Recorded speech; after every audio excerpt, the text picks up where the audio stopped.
The lights just died. Your whole street is black. And right now, your neighbors are already making the mistake that kills them. They reach for a flashlight, they open the fridge, they fire up a generator. All wrong, all in the wrong order. The first hour after the grid fails isn't a scramble, it's a sequence. The military teaches survival by priority, by which clock runs out first.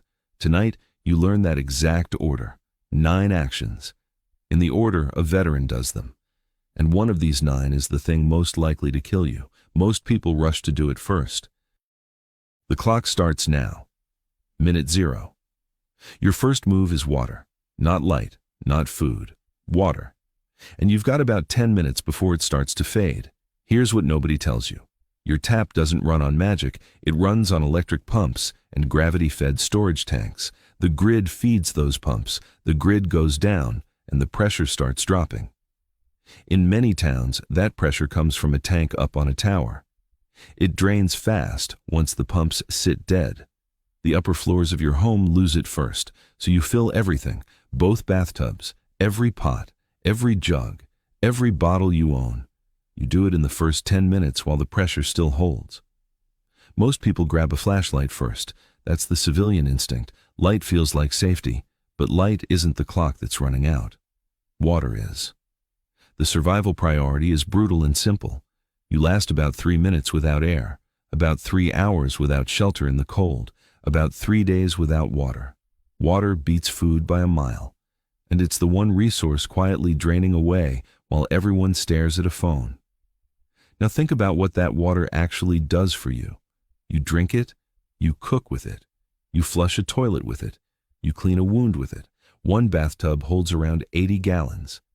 That's days of survival water, captured in 10 minutes of work, for free, from a tap that's about to go silent. One filled tub is worth more than a truck full of gear you didn't stage.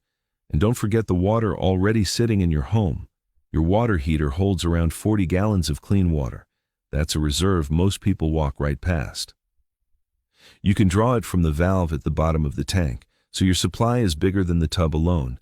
It's the tank, the pipes, and every container you fill right now. Here's the proof. During Winter Storm Uri, water systems across the state lost pressure. Millions of people got boil advisories. The ones who filled early still had water. The ones who waited were melting snow in pots on a dead stove. The people who moved first, in the first hour, never went thirsty. That's the whole game. So before you do anything else, you turn on every tap and you fill every container in the house. That water clock is why my grid down guide sits on paper for you. First link in the description. For the night, no signals left. Water's captured. Now you develop the situation.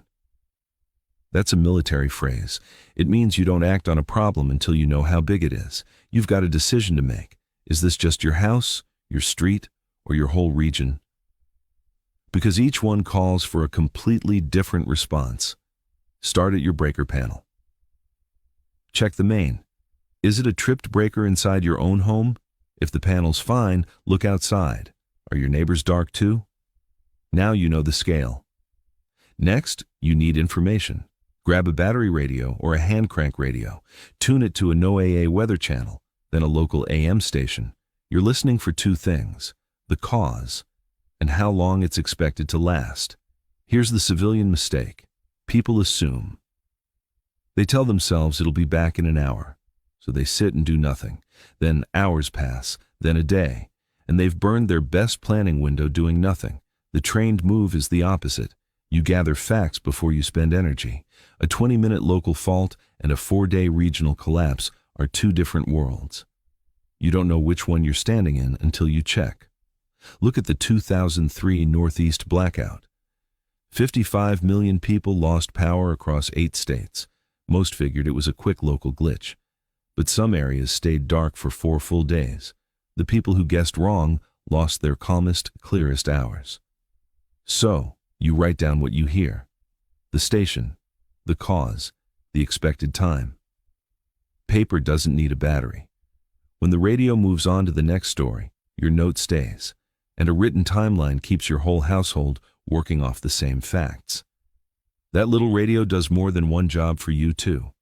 It gives you the weather that's coming next. It gives you official instructions. And it gives you something just as valuable on a dark night. A calm, steady voice that isn't panicking. That alone keeps a household level. So you keep it low. You keep it on. You let it feed you facts while everyone else feeds on rumor. The radio tells you which fight you're actually in. And that answer changes every single move that follows. So you find out what happened before you decide what to do. Your phone is now a resource on a shrinking clock. Treat it like one. Cell towers don't run forever without the grid. Most carry backup batteries for only a few hours. After that, your signal drops whether your phone's full or not. So your window to reach anyone is small. You use it right now, then you protect it. Drop your phone to low power mode immediately. Close the background apps. Dim the screen all the way down. Then you send one message. Text your family. Tell them you're safe and where you are. One clear message while the network still works. Then you set the phone down and leave it alone. Understand the timeline you're on. Right after the grid fails, the network floods. Everyone is calling at once. Texts often get through when calls won't. A short text uses less power and less bandwidth than a call. So you text first and you keep it short. One line beats a long call that never connects. Here's what most people do instead. They doom scroll. They refresh a dying feed for news that isn't coming.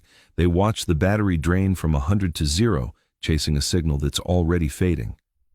And when they actually need that phone hours later, for light, for one call that matters, it's dead in their hand. That's a wound you gave yourself. Understand what that phone really is now. It's a flashlight. It's a backup lantern. It's your one line out to the world. So you ration it like water. A phone at 30% that you saved beats a phone at 0 you wasted on nothing. Send the one message, then let it rest until it earns its charge. And if you staged a power bank, this is the moment it pays off. One charged power bank can refill a phone 2 or 3 times over, but it only helps if you filled it before tonight. So you guard what you've got. You don't waste a single % chasing dead bars. Battery discipline in the first hour is what keeps a lifeline in your pocket for hour 10. Now walk to your kitchen. And do not open that freezer. I mean it. Every time that door swings open, you dump cold air onto the floor and start a timer you can't wind back. A closed fridge holds food safe for about 4 hours. A full freezer holds for about 48 hours, but only if the door stays shut the whole time. Here's the trick almost nobody learns. Take those water bottles you already filled. Pack them into the empty space in your freezer. Fill every air gap you can. Why does that work? Thermal mass. Water holds cold and releases it slowly.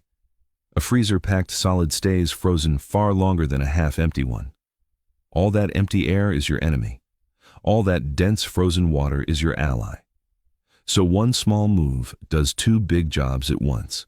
You stretch your food's cold life from around 24 hours toward a full 48, and you build blocks of clean drinking water ice for later. That ice keeps a cooler cold tomorrow. It melts into safe water the day after. One action, 3 separate payoffs. That's the kind of efficiency that wins a long outage. Do the math on what's actually inside. A full freezer can hold hundreds of dollars of meat and food. Lose it, and you're not just hungry. You're broke and hungry at the same time. 48 hours of held cold can carry you clean through most outages. That's your food budget, saved by a door you simply chose not to open. Now the contrast. The civilian instinct is to keep checking. Open the door. Stare at the food. Worry. Close it. Repeat. Every single check bleeds hours off your clock. The trained move is discipline. Shut the door.